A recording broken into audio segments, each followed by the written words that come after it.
Happy Easter!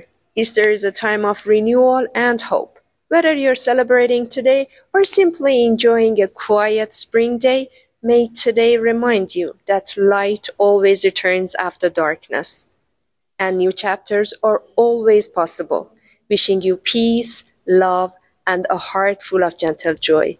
عید پاک یا ایستر در فرهنگ مسیحی نماد تولد دوباره، امید و شروعی تازه است. این روز یادآور زیبایی است برای ایمان داشتن به رسیدن روزهای بهتر در سختی هاست. سنت این روز جمع شدن خانواده ها در کنار یکدیگر است برای جشن گرفتن نو شدن ها.